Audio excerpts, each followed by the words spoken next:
ये गुड़ थाना क्षेत्र के एक जो नाला एरिया है भैरव बाबा मंदिर से करीब 2 किलोमीटर दूर है। वहाँ एक दंपत्ति घूमने गए थे, समय व्यतीत करने गए थे।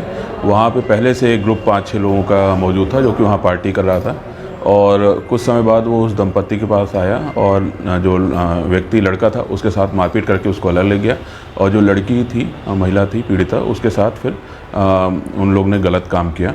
और एक पीड़िता ने ये भी बताया कि उनका वीडियो भी बनाया था और बाद में जब उनको छोड़ा तो उसके ये बोला कि अगर आप कहीं रिपोर्ट करोगे तो आपकी वीडियो ये वायरल कर दिया जाएगा। तो जिसके बाद फिर वो डर के मारे उन्होंने रिपोर्ट नहीं किया। लेकिन अगले दिन फिर उन्होंने हिम्मत करके पुलिस को रिपोर्ट किया 22 तारीख को, और जिसके बाद सारी कानूनी प्रक्रिया के बाद 7 बजे इसमें FIR रजिस्टर कर दी गई है 22 अक्टूबर को, और लगातार टीम बना के इसमें पतारासी की गई है। FSL तकनीकी साक्ष्य और मुखबिरों को एक्टिवेट करके लगातार टीम काम कर रही थी, और कुछ संदिग्धों को राउंड अप किया है हमारे कुछ मुखबिर और उनकी मदद से, और जिनसे पूछताछ की जा रही है, और संभवतः आज हम घटना का खुलासा करने में सफल होंगे।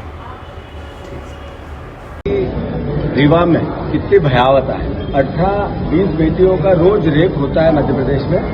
हम चिल्ला चिल्ला के अभियान चला के कांग्रेस पार्टी विपक्ष का दायित्व निभा रही है, जन जागरण करने की कोशिश कर रही है।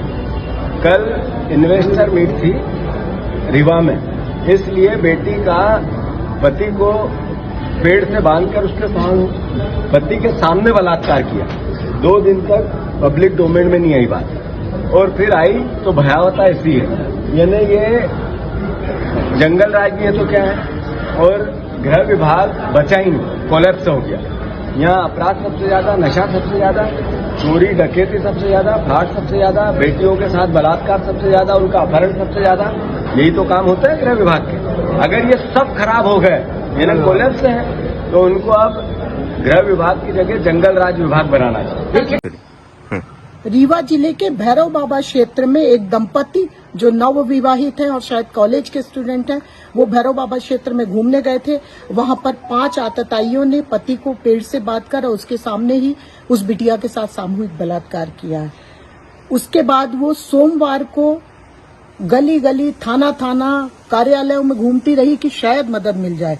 उसी दिन मध्य प्रदेश के यशस्वी मुख्यमंत्री मोहन यादव, डिप्टी CM और तमाम राष्ट्रीय से लेकर मध्य प्रदेश के नेता रीवा में इन्वेस्टर मीट कर रहे थे और व्यंजनों का लुत्फ उठा रहे थे व्यापारियों के साथ, और वहीं वो लड़की गली गली न्याय मांगने की इच्छा के साथ गली गली घूम रही थी।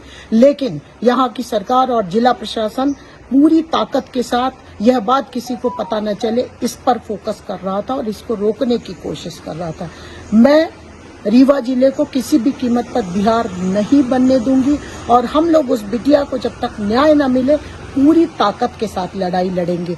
बेहद शर्मनाक है कि मुख्यमंत्री ने उस बिटिया को जाकर उसके घाव पर मरहम लगाने की कोशिश नहीं करी, उसके न्याय दिलाने की कोशिश नहीं करी, बल्कि मामले को उल्टा दबाने की पुरजोर कोशिश इन्होंने की है। मैं ये बेहद शर्मनाक, निंदनीय और निहायत ही घटिया कृत्य है, मैं इसकी निंदा करती हूँ। मध्य प्रदेश को रेप कैपिटल तो आपने बनाया ही था, पर रीवा को आपने बिहार बनाने की कोशिश की है, ये भी बहुत घृणित कृत्य है। और मैं इनसे मांग करती हूँ कि जितनी जल्दी हो सके उस बिटिया को और उस परिवार को, पीड़ित परिवार के घाव पर मरहम लगाइए, उनके घर जाइए। और निर्भया फंड सरकार ने बनाया था, मनमोहन सिंह की सरकार ने, उस फंड की आप बंदरबाट कर रहे हैं, लेकिन न्याय दिलाने के लिए आप कोई काम नहीं कर रहे हैं। और यह जो कृत्य आपने किया ये बहुत ही ज्यादा दुखद है, और पूरा रीवा जिले के साथ हम सभी शर्मसार हैं कि हमारे यहाँ भी इस तरीके की घटनाएं होने लगी। मैं बेटी को न्याय मिले इसके लिए पुरजोर पूरी ताकत के साथ कोशिश करूंगी। का अपना संतान के सुख से वंचित है, अब बहनें संपर्क करें विंध्य क्षेत्र के विख्यात पहिल टेस्ट ट्यूब बेबी सेंटर से। महिला से संबंधित कोनो गंभीर समस्या के खातिर संपर्क करें प्रतिदिन पुराना तीर्थ मेमोरियल अस्पताल कुटेही रीवा। संपर्क कर सके थे 8821000416 पर या 0766235245 पर। डॉक्टर बीना मिश्रा, स्त्री रोग एवं बांझपन विशेषज्ञ से प्रथम IVF क्लिनिक, IVF मौच तकनीकी, लेजर हैचिंग के उपयोग,